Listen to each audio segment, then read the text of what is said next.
মন্দিরের চত্বরে অনেক সম্ভ্রান্ত ও স্থূলদর ব্যক্তিকে রুদ্রাক্ষমালায় জপ করতে দেখলাম। আমি মহান্তজিকে জিজ্ঞাসা করলাম, এরা কি গুজরাটের শেঠ, দেউলিয়া হয়ে ধনদেশ্বরের কৃপায় ভাগ্য পরিবর্তন করতে এসেছেন? তিনি বললেন, হ্যাঁ হ্যাঁ, তাছাড়া আবার কি। লক্ষণ ভারতীজি মহন্তজির দিকে তাকিয়ে টিপ্পনি কাটলেন, এখানে সারা দিন রাত থেকে আমাদের ধনবৃদ্ধির চেষ্টা করলে হতো না? মহন্তজি বললেন, চুলোয় যাক ধনবৃদ্ধি। আর আধ ঘন্টা পরেই আমাদেরকে পুষণগিরির সম্মুখে গিয়ে পড়তে হবে। আমাদের তো কোনো ভাবনা নাই। আমি ভাবছি বাঙালি বাবাকে নিয়ে। পুষণগিরি যে কি ঝঞ্ঝাট পাকাবে তা বুঝতে পারছি না। আমি বললাম, আপনি এত ভাবনা করছেন, মা নর্মদার দয়ায় এত দূর যখন আসতে পেরেছি, বাকি পথও তিনি নিশ্চিন্তে পার করে দেবেন। এই যে দাবাপুর গ্রামে কুবেরের তপস্যা ক্ষেত্র দেখে এলাম, তিলকওয়াড়া অতিক্রম করে কর্ণালীর সোমেশ্বর তীর্থের কিছু আগেও তো কুবেরেশ্বর তীর্থ আছে। সেখানেও তো আপনারা জানিয়েছিলেন সেটিও কুবেরের তপস্যা ক্ষেত্র। আমি হান্ডোয়াতেও উত্তর তটে সিদ্ধিনাথ দর্শন করেছি। সেখান থেকে দক্ষিণ তটেও ঋদ্ধিনাথের মন্দিরের ধ্বজা দেখে এসেছি। সেখানে উভয় তটেই নাকি কুবের তপস্যা করেছিলেন বলে শুনে এসেছি। এক কুবের তাহলে তো নর্মদা তটের বহু স্থানেই তপস্যা করেছিলেন। মহন্তজি বললেন, हाँ जी, उन्होंने किए थे, उसमें क्या हर्जा। তাঁর মেজাজ ভালো নেই দেখে আমি চুপ করে গেলাম। মিনিট পাঁচেক পরেই লক্ষণ ভারতীজি ঘোষণা করলেন, ये है सिनोर, इसको सेनापुर मोहल्ला भी कहते हैं। विदुर जी ने इधर घोर तपस्या किए थे। यहाँ 8 तीर्थ मुख्य हैं: धूत पापेश्वर, मार्कंडेयेश्वर, निष्कलंकेश्वर, केदार तीर्थ, भोगेश्वर, उत्तरेश्वर, चक्रतीर्थ और रोहिणेश्वर तीर्थ। মহন্তজি তাড়াতাড়ি আমার হাত ধরে নিয়ে নর্মদা স্পর্শ করিয়ে মা নর্মদা, মহাদেব এবং বিদুরজির উদ্দেশ্যে প্রণাম করতে বললেন। আমার প্রণাম শেষ হলে তিনি আমার চিবুক স্পর্শ করে বললেন, এইসব বিকট মহাত্মাকে তুমি চেনো না। তাঁরা যা জিজ্ঞাসা করবেন শান্ত মনে উত্তর দিবে। কত কষ্ট করে মানুষ পরিক্রমা করে, হিংস্র সাপদ সংকুল উত্তর তটে কি যে কষ্ট তা তো নিজেই দেখেছ। এরা এত কষ্টের পরিক্রমাকে সামান্য দোষ ত্রুটি ধরে খণ্ডন করে দেন। এর চেয়ে মর্মান্তিক আর কি থাকতে পারে? আমি বললাম, তাঁদেরকে এই ঠিকেদারি করার ভার কে দিয়েছেন, মা নর্মদা না গুজরাট সরকার? তা কি পুষণগিরিকে প্রশ্ন করতে পারি? মহন্তজি বললেন, না না, উল্টাপাল্টা কথা কিছুতেই বলবে না, আমার হুকুম। হাসতে হাসতে বললাম, না না, আপনি নিশ্চিন্ত থাকুন। আমি শান্ত মনেই তাদের প্রশ্নের উত্তর দেব। আপনি বারবার তাদের বিকট পরীক্ষার সম্বন্ধে হুঁশিয়ারি দেওয়ায় আমি নার্ভাস বোধ করছি। আমার স্নায়ুর উপর চাপ পড়ছে। যাই হোক, আপনি কিছু ভাববেন না। দূর থেকে কতকগুলি তাঁবু দেখতে পাচ্ছি। প্রত্যেক তাঁবুর মাথায় কতকগুলি শ্বেত পতাকা উড়ছে। রাস্তার দুধারেই বড় বড় তাঁবু। শিঙা ডমরু বাজাতে বাজাতে আমরা তাঁবুর কাছাকাছি পৌঁছতেই 5 জন বিকট চেহারার ভস্মাচ্ছাদিত নাগা বেরিয়ে এসে আমাদের পথ রোধ করে দাঁড়ালেন। দেখে মনে হলো এক একজন যেন কালান্তক যমদূত। মহন্তজি তাঁদেরকে গম্ভীর কণ্ঠে বললেন, हमारे निशान से आपको जरूर पता चलता है, हम लोग महात्मा कमल भारती जी के मंडलेश्वर अखाड़े से पधारे हैं। हम लोग भारोच जाते हैं। आपके गुरुजी को हमारे बारे में समाचार दीजिए। প্রায় 10 মিনিট পরেই একটা লাঠিতে ভর দিয়ে একজন বৃদ্ধ জটাজুটো নাগা শালকপ্রাংশু মহাভুজ সামনে এসে দাঁড়ালেন। महंतजी के जड़िए धरे बोलते लगलेन, स्वागतम स्वागतम, हमारे गुरु महाराज जी के स्थान मंडलेश्वर की आदमी है। आज आपको हम छोड़ेंगे नहीं, इधर ही आपके भिक्षा का अंगीकार करना ही पड़ेगा। महंत जी बोलें, आपके इधर ठहरेंगे जरूर। आप पहले हमारे 2-4 बात सुन लीजिए। हमारे नागा लोगों के लिए नौका का चिट्ठी की कोई जरूरत नहीं है। हम उस तरफ जाएंगे नहीं, सीधा भारोच में पहुंचेंगे। लेकिन हमारे साथ में ये बंगाली बाबा के लिए एक ठो चिट्ठी अवश्य आपको देना पड़ेगा। ये बंगाली बाबा जलेहरी परिक्रमा की शपथ लेकर परिक्रमा करते हैं। धर्मपुरी से ये लोग हमारे अखाड़े के साथ है। तिनी बोलें, लेकिन महाराज, इनको तो हम लोग थोड़ा सा परीक्षा जरूर करेंगे। अब आप विश्राम करिए, 1 घंटे के बाद इनको हम बुला लेंगे। এই বলে তিনি একজন নাগাকে ডেকে আমাদেরকে 7, 8, 9 নম্বর তাঁবুতে নিয়ে যেতে বললেন। চারিদিকেই নাগাদের ভিড়, প্রায় 150-200 নাগা। পোষণগিরিজিকে খুব ভয়ঙ্কর বলে মনে হলো না। তার এক নাগা শিষ্য আমাদের থাকার জন্য নির্দিষ্ট তাঁবুতে নিয়ে গেলেন। আমরা পরপর 3টি তাঁবুতে গিয়ে যে যার আসন পাতলাম। সকাল 9টায় আমরা এখানে পৌঁছেছিলাম, এখন 10টা বেজে গেছে। আমরা সবাই স্নান তর্পণাদির জন্য নর্মদার ঘাটে নামলাম। নর্মদা থেকে আসার পরেই একজন নাগা এসে খবর দিলেন, বাংলা মুলুক সে जो आदमी आया है उनको गुरुजी ने तलब किया है। মহন্তজি দোভাষী হিসাবে কাজ করার জন্য মতীন্দ্রকে সঙ্গে নিয়ে আমার সঙ্গে পুষণগিরির ক্যাম্পে এসে ঢুকলেন। ক্যাম্পের মুখে 2জন নাগা ত্রিশূল হাতে দাঁড়িয়ে আছেন। পুষণগিরিজি উঠে দাঁড়িয়ে মহন্তজির হাত ধরে বসালেন। बोलें, आप क्यों तकलीफ उठाए? मालूम होता है आप इस लड़के को बहुत प्यार करते हैं। মহন্তজি উত্তর দিলেন না। আমি তাকে নমো নারায়ণায় বলে বসলাম। ক্যাম্পের ভিতর তাকিয়ে দেখলাম পাথরগিরি মহারাজের এক বিশাল তৈলচিত্র পত্রপুষ্প দিয়ে শোভিত। পাশেই একটি বিদুরেরও ফটো আছে। ছবিটিতে একটি পর্ণকুটির।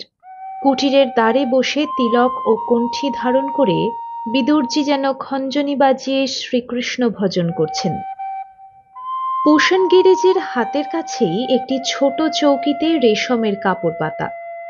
তার উপর রয়েছে একটি তাম্রপাত্রে কতকটা খুদ কুড়া জাতীয় জিনিস। গুরু মহারাজের ইঙ্গিতে তার এক চেলা আমাকে প্রশ্ন করতে লাগলেন। প্রথম প্রশ্ন, आप क्यों परिक्रमा कर रहे हो? উত্তর, বড়ই বিচিত্র প্রশ্ন।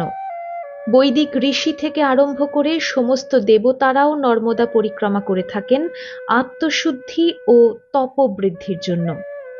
যিনি নর্মদা তীরে তপস্যা করেননি তার পক্ষে সিদ্ধি লাভ সুদূর পরাহত। আবহমান কাল ধরে ভারতের ঋষিরা বলে আসছেন নর্মদা পরিক্রমা নিজেই একটি পরিপূর্ণ তপস্যা। আমি অবশ্য তপস্যা করতে আসিনি। আমার ঋষি পিতা ব্রহ্মলীন হওয়ার পর মনের জ্বালা জুড়াবার জন্য নর্মদার অভয় ক্রোড়ে এসে আশ্রয় নিয়েছি। বাবার নির্দেশও ছিল শিবপুত্রী নর্মদার কুলে কুলে পরিক্রমাকে সর্বশ্রেষ্ঠ তপস্যা বলে জানবি। বিপন্ন পুত্র কেন মায়ের পায়ে এসে আকুল হয়ে আছড়ে পড়বে, এরকম বিচিত্র প্রশ্নের কি কোনো জবাব দেওয়া যায়? আমার উত্তর শুনে দেখলাম প্রশ্নকর্তার মুখ চোখ লাল হয়ে উঠেছে। দ্বিতীয় প্রশ্ন, विपन्न? कैसे तुम विपन्न हो गए थे? उसका विवरण दीजिए। उत्तर, আমি, আপনি, আপনার গুরু মহারাজ এবং আমার পরম শ্রদ্ধেয় এই মহন্তজি মহারাজ, আমরা সবাই বিপন্ন। ত্রিতাপ দগ্ধ জীব মাত্রই অনুক্ষণ বিপদের মধ্যে থাকতে বাধ্য হন। ত্রিতাপ দগ্ধ জীব, ত্রিতাপ মুক্ত শিব। এইবার দেখলাম স্বয়ং পুষণগিরি মহারাজের মুখ চোখও থমথমে হয়ে উঠল। তিনি আমাকে প্রশ্ন করলেন, परिक्रमा करने के लिए आपको कौन भेजा? उत्तर, पिताजी। चतुर्थ प्रश्न, पहले तो आपने कहा आपको पिताजी चोला छोड़ देने के बाद शोक संतप्त होकर नर्मदा में आ गए शांति के लिए। आपको पिताजी क्या स्वप्न में कहा था? उत्तर, जी हाँ। पंचम प्रश्न, हम कहते हैं ये बिल्कुल झूठ बात है। स्वप्न में जो देखा जाता है वो सदैव सच नहीं हो सकता है। उत्तर, পরিক্রমাকারীর প্রথম শপথ নর্মদার তীরে মিথ্যা বলতে নাই, কোনো ঘটনারই অতিরঞ্জন বা অনুরঞ্জন করতে নাই। আমি খাঁটি কথাই বলছি, নর্মদা মা সাক্ষী। স্বপ্ন মাত্রই যদি মিথ্যা হয়, তাহলে পাথরগিরি মহারাজের জীবনীতে যে আছে মা নর্মদার স্বপ্ন দিয়ে নাকি তাকে পরিক্রমাবাসীদেরকে পরীক্ষা করতে নির্দেশ দিয়েছিলেন, এবং আজও আপনারা যে সেই ধারার অনুবর্তন করে চলেছেন, সেই স্বপ্ন বৃত্তান্তও কি बिल्कुल झूठ? ষষ্ঠ প্রশ্ন, आपने कहाँ हमारे गुरुजी के पुण्य जीवन चित्र पढ़ा है? उत्तर, মণ্ডলেশ্বরে। আপনার গুরুজির যেখানে মূল আখড়া সেখানেই মণ্ডলেশ্বর মহাদেব মন্দিরে আমি দুদিন ছিলাম পুরোহিতজির বাড়িতে। তার বাড়িতে ওই বইটি পড়ার সৌভাগ্য হয়েছিল। উত্তর শুনে পুষণগিরিজির মুখে চোখে স্পষ্টতই প্রসন্নতা কিঞ্চিত ফুটে উঠেছে দেখলাম।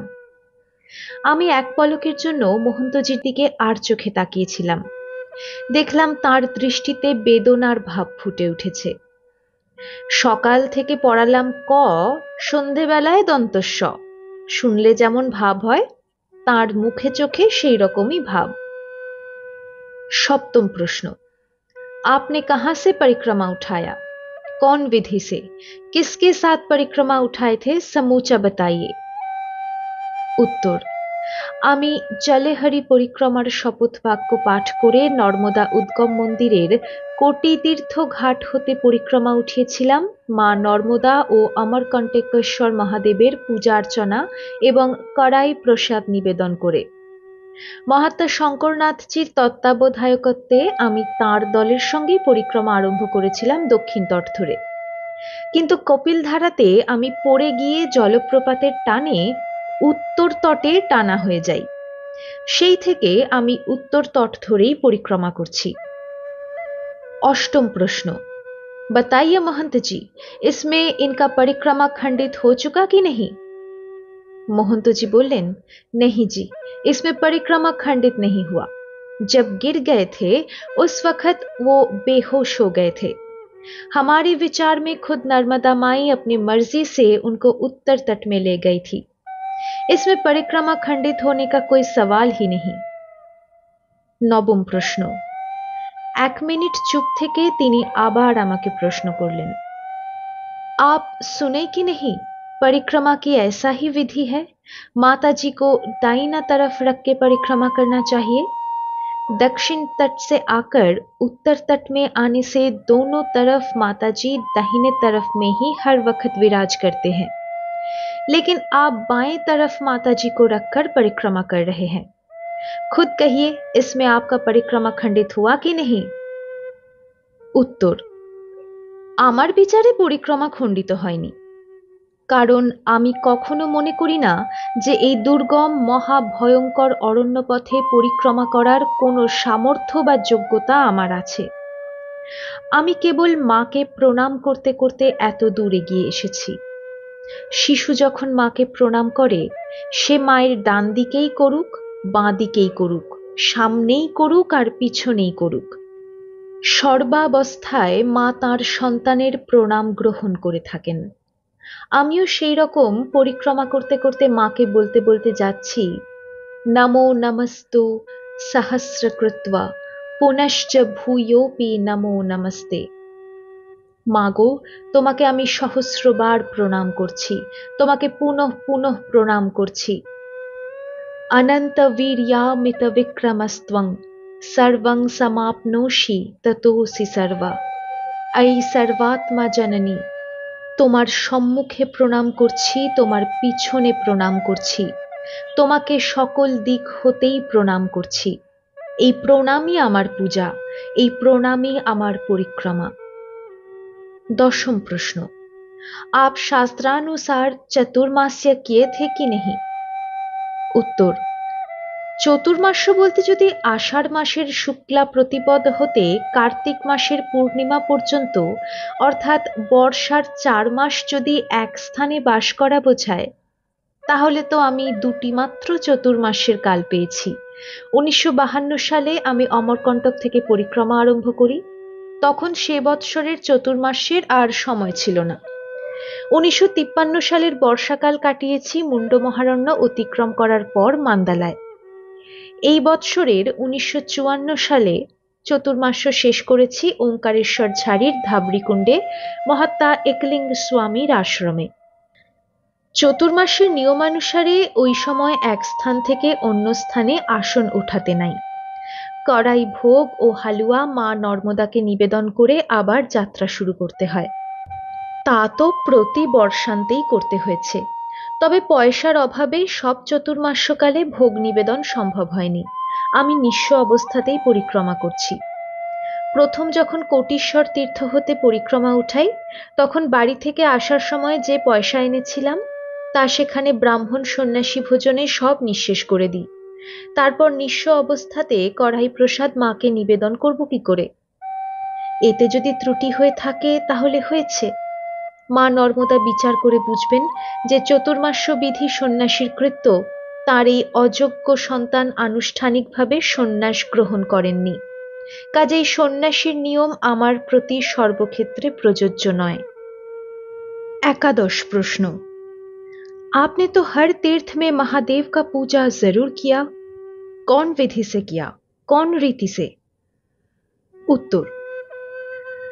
আমাকে ওঙ্কারেশ্বরের এক প্রাচীন মহাত্মা মহর্ষি তন্ডীকৃত মহাদেবের 1000 নাম পাঠ করে মহাদেবের পূজা করতে নির্দেশ দিয়েছিলেন।